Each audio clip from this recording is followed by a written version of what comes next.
پہلے تو یہ دیکھ لیجئے کہ فیس بک ہے کیا، پھر اس کے بعد اس کو مزید ڈسکس کریں گے، وہ ڈسکشن جو میں آپ کے ساتھ کچھ انفارمیشن شیئر کرنا چاہتا ہوں۔ اصل میں فیس بک ایک ایسی سائٹ جسے ہم سوشل سائٹس کا نام دیتے ہیں، ان میں سے ایک ہے جہاں پر ہم اپنے فیملی ممبرز اور اپنے دوستوں سے بات چیت کرتے ہیں، گپ شپ کرتے ہیں، پرائیویسی شیئر کرتے ہیں، اپنی کچھ پکچرز وغیرہ شیئر کر رہے ہیں۔ تو فیس بک ایک ایسا ہی چینل ہے، اور فیس بک کے اوپر ہمارے پاکستان سے اور دیگر مسلم کنٹریز سے بہت سے لوگ اس کے یوزرز ہیں جو اس پر کام کر رہے ہیں، اس پر ایک دوسرے کے ساتھ انفارمیشن شیئر کرتے ہیں۔ پچھلے دنوں جو واقعات رونما ہوئے جس کی بیس کے اوپر فیس بک پر پاکستان میں پابندی بھی لگی، وہ آپ سبھی جانتے ہیں کہ چند شرپسند جو ہیں انہوں نے مسلم امہ کو اذیت دیتے ہوئے آقا صلی اللہ علیہ وآلہ وسلم کے متعلق کچھ نازیبا الفاظ اور دیگر۔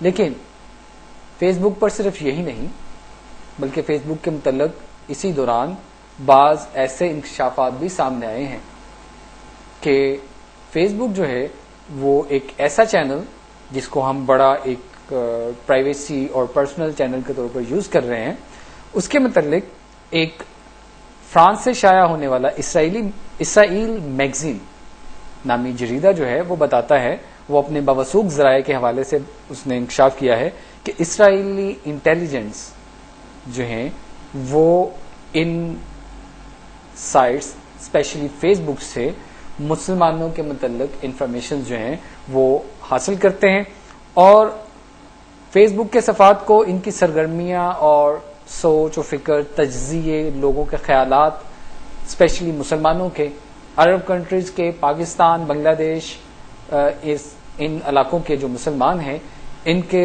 سوچ و فکر کا وہ یہاں سے جائزہ لیتے ہیں۔ کیونکہ ہم اپنی پرائیویسی کے طور پر بات کر رہے ہیں، ہم تو اپنے دوستوں کے ساتھ ڈسکشن کر رہے ہیں، مے بی آپ کا کوئی دوست جو عرب کنٹریز سے ہے وہ اپنی کوئی پرسنل ویوز آپ کے ساتھ شیئر کر رہا ہے، مے بی وہ کوئی اپنے جو وہاں پر ہونے والے مختلف سرگرمیاں ہیں ان کے متعلق بتا رہا ہے، اور آپ یہ سمجھ رہے ہیں کہ بہت پرائیویسی ہے، تو ایسا نہیں ہے۔ اور یہ تو ان کے اپنے گھر سے، یعنی اسرائیل میگزین جو کہ اصل میں اسرائیل کا ہے اور فرانس سے شائع ہوتا ہے، اس نے یہ بتا دیا کہ یہ کام اس طریقے سے ہو رہا ہے، اور اسرائیلی سفیر جو ہیں پیرس میں انہوں نے باقاعدہ اس کے اوپر سفارتی حلقوں میں شدید رد عمل کا اظہار کیا کہ یہ جو ایک کلاسیفائڈ انفارمیشن ہے اس کو شائع کر دیا گیا ہے، ایک بڑی اسپیشل انفارمیشن، ہماری خفیہ جو انفارمیشن ہے اس کو شائع کر دیا گیا۔ فیس بک کے متعلق یہ انکشافات نئے نہیں ہیں، بلکہ یہ انکشافات تو کافی دیر سے آ رہے ہیں۔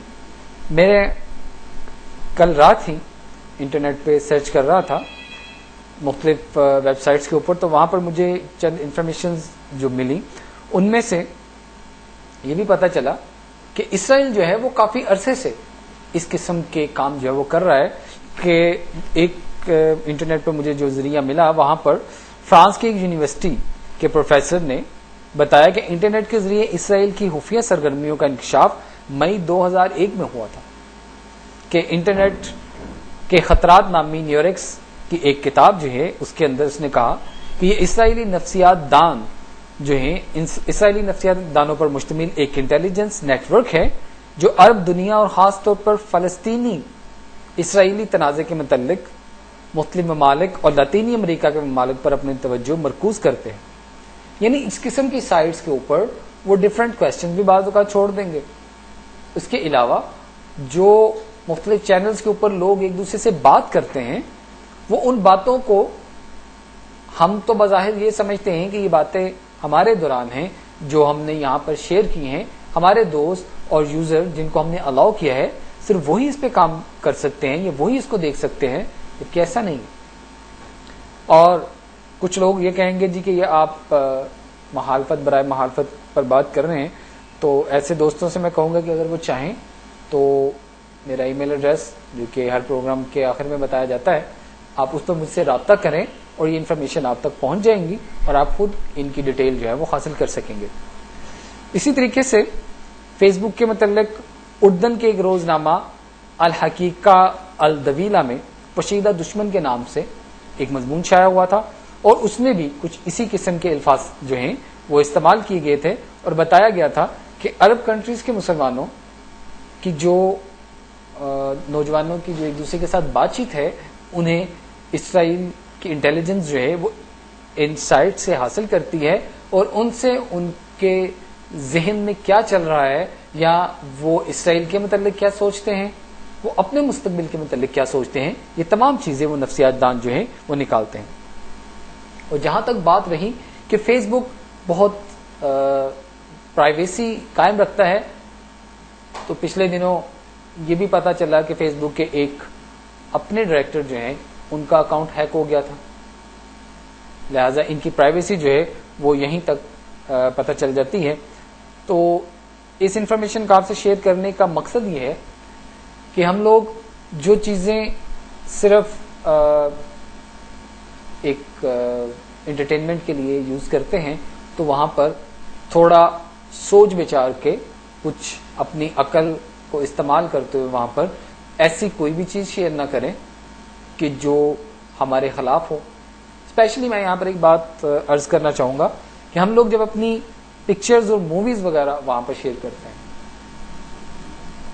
میں کیونکہ پچھلے دنوں جب گورنمنٹ آف پاکستان نے فیس بک پر پابندی لگائی، اس سے پہلے میں بذات خود فیس بک کا ایک ممبر تھا، اور بڑے زور شور سے اس کے اوپر ہم موویز اور جو ان کے بیانات وغیرہ ہمارے دوستوں کے آتے تھے، جو ان کے مووز تھے وہ پڑھتے تھے اور ان سے باقاعدہ کمنٹس کرتے تھے۔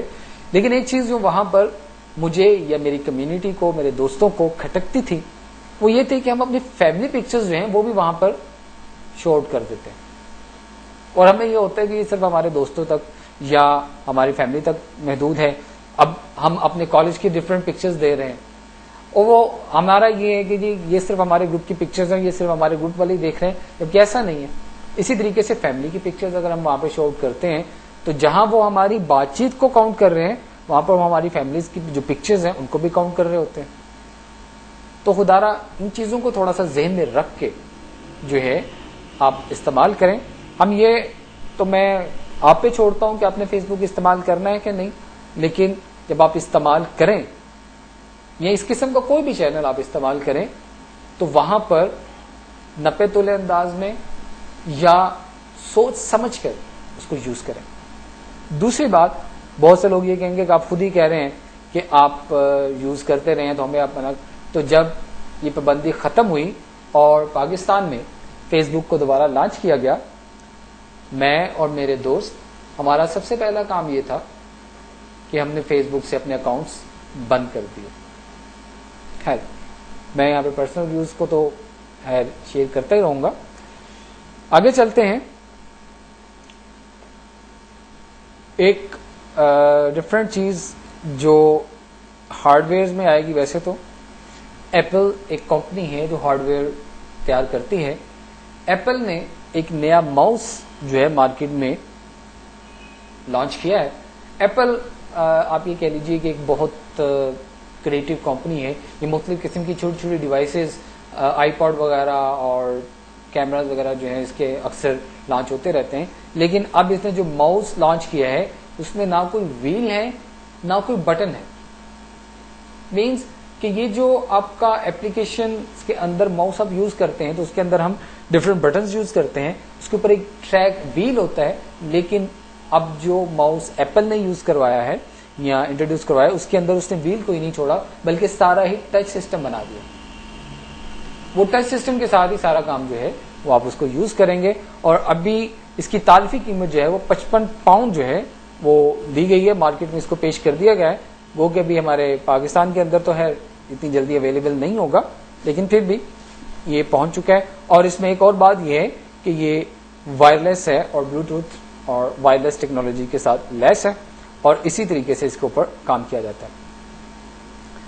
جہاں کمپیوٹر کے بہت زیادہ فائدے ہیں اور اکثر ہم فائدے ہی بیان کرتے ہیں، لیکن یہ کہ اس کے کچھ نقصانات بھی ہیں، آج تھوڑا سا ان کو بھی ڈسکس کرتے ہیں۔ کمپیوٹر میں سب سے بڑا نقصان جو وہ یہ ہے کہ اس کا یوزر جو ہے جب وہ اس کو استعمال کرتا ہے تو پھر اندھا دھن استعمال کرتا ہے، یعنی بہت زیادہ استعمال کرتا ہے. اور جب بہت زیادہ استعمال کرے گا تو ظاہر ہے فزیکلی وہ اس سے کچھ نقصانات بھی ہوں گے. سب سے بڑا نقصان نظر اور کمر. یہ میں نے دو نام نہیں لیے، یہ ہمارے جسم کے دو حصے جو ہیں میں ان کے متعلق بات کر رہا ہوں، یعنی آئی سائٹ اور بیک بون. ان دونوں کا آنکھ کا تو ڈائریکٹ آپ کے مانیٹر سے، اور بیک بون آپ کے بیٹھنے کے سٹائل سے. بہت سے لوگ جب کمپیوٹر یوز کرتے ہیں تو اپنے آپ کو ایزی کرتے ہوئے اتنے ایزی ہو جاتے ہیں کہ ان کی جو کمر کی ہڈی ہے، ریڑھ کی ہڈی جو ہماری بیک بون ہے، وہ بالکل ترچھی ہو جاتی ہے، خم کھا جاتی ہے. جبکہ دوسری طرف ہماری آنکھیں کمپیوٹر کو دیکھتے دیکھتے دیکھتے تھکاوٹ اور اس کے بعد وہ ہمارے دماغ پہ اثر وہ اتنا زیادہ ہوتا ہے کہ آہستہ آہستہ ہماری آنکھیں جو ہیں وہ ویک ہونا شروع ہو جاتی ہیں، آئی سائٹ جو ہے ویک ہو جاتی ہے.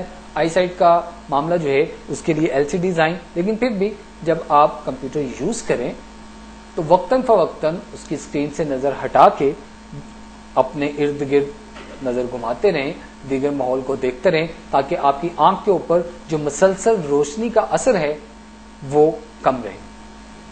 بعض ماہرین چشم جو ہیں وہ کہتے ہیں کہ آپ اپنے ارد گرد ہریالی جو ہے وہ رکھیں، چاہے وہ پکچر کی صورت میں ہو، چاہے آپ کے پاس کوئی گملے وغیرہ لگے ہوں، یا آپ جہاں بیٹھے ہیں اس کے ساتھ کوئی ایسا ویو ہو جہاں سے آپ کو فریشنس جو ہے اس کا احساس ہو کہ آپ کی آنکھیں جو ہیں وہ کچھ دیر ریلیکس ہو جائیں.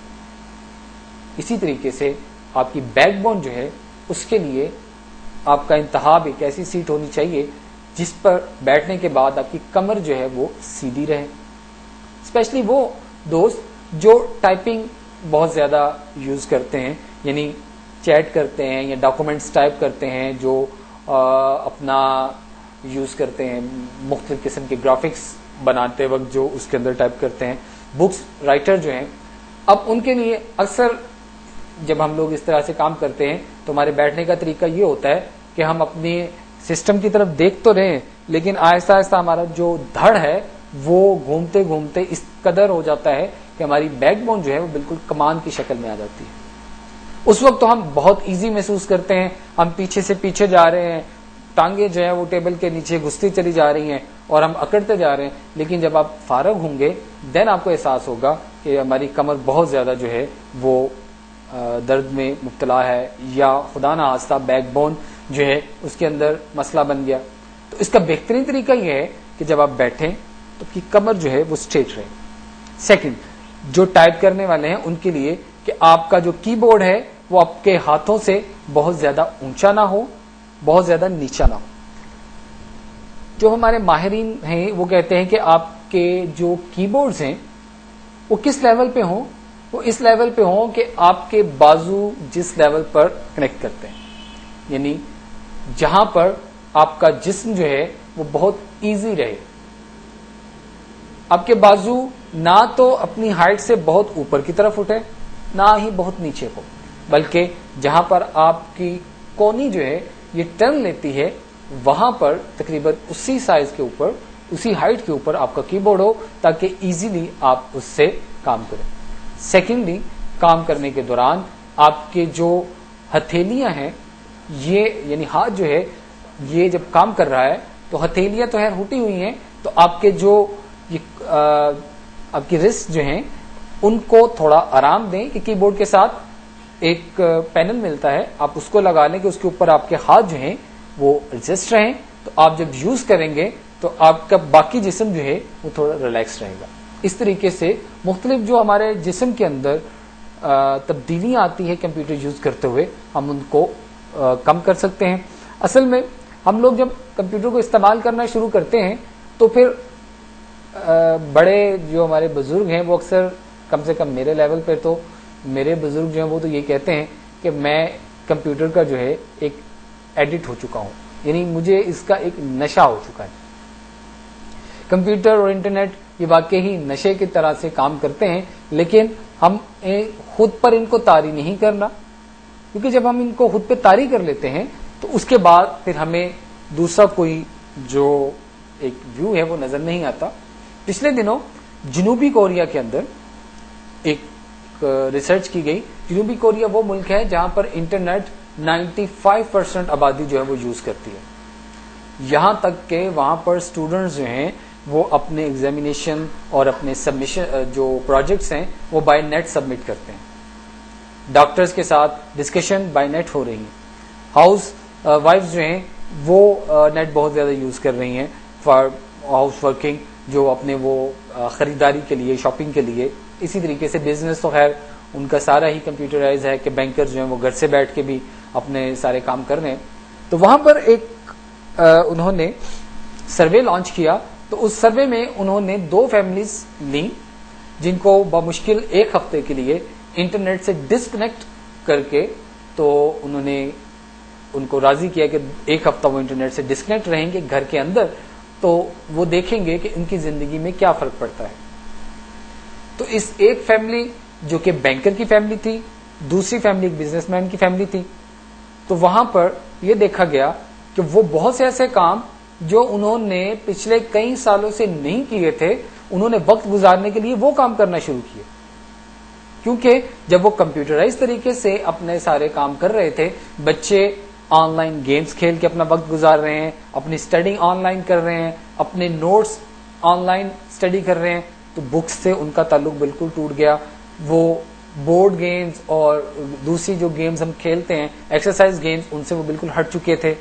اسی طریقے سے ان دونوں فیملیز میں سے ایک فیملی کی جو لیڈی ہیڈ تھیں, یعنی جو بچوں کی ماں تھیں, انہوں نے کہا کہ میں نے دوسرے ہی دن اپنے بچے کو صبح صبح تیار ہو کے گھر سے جاتے ہوئے دیکھا.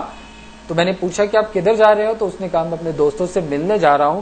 حالانکہ عام دنوں میں یہ وہ وقت ہے کہ جب ابھی میرا بیٹا سو رہا ہوتا تھا, کیونکہ وہ لیٹ نائٹ تک نیٹ سے اسٹڈی کرتا ہے یا چیٹ کرتا ہے یا جو بھی, لیکن وہ نیٹ کا یوزر ہوتا ہے.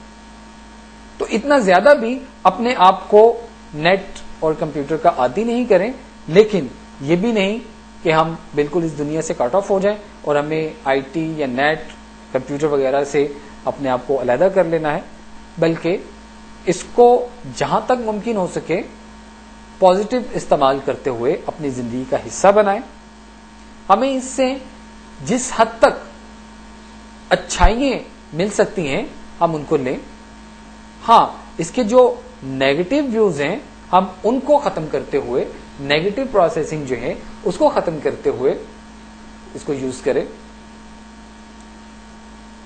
اب کیونکہ لمیٹڈ ٹائم ہے, پروگرام اپنے آخری مراحل میں ہے, تو میں یہاں پر یہ بات عرض کرتا چلوں کہ اگر آپ کا کوئی مسئلہ ہے, مسئلے سے مراد اگر آپ کوئی چیز جاننا چاہتے ہیں, آپ کسی قسم کا کوئی کوشچن آپ کے ذہن میں ہے, آپ وہ ہم سے کر سکتے ہیں.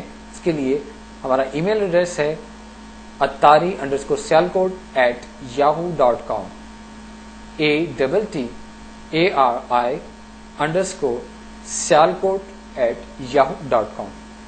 آپ کی میلز کا مجھے انتظار رہے گا, اور میں چاہوں گا کہ آپ ایکٹیو پارٹ لیں اس پروگرام کے اندر, اپنے سوالوں کے ذریعے سے, اپنے کمنٹس کے ذریعے سے, اور اگر آپ کوئی بات اس حوالے سے شیئر کرنا چاہتے ہیں وہ آپ مجھے بھیجیں. انشاءاللہ تعالی آپ کی ان باتوں کو ہم دوسروں کے ساتھ ڈسکس کریں گے, آپ لوگوں تک اسے آگے پہنچائیں گے. تو انشاءاللہ تعالی اگلے ہفتے مزید نئی انفارمیشنز کے ساتھ حاضر ہوں گے, ان الفاظ کے ساتھ کہ اپنا اور اپنے ارد گرد سب کا بہت زیادہ خیال رکھیے. اپنی دعاؤں میں مجھے اور میری ٹیم اور پین کی ٹیم کو یاد رکھیے. اجازت دیجیے, اللہ حافظ.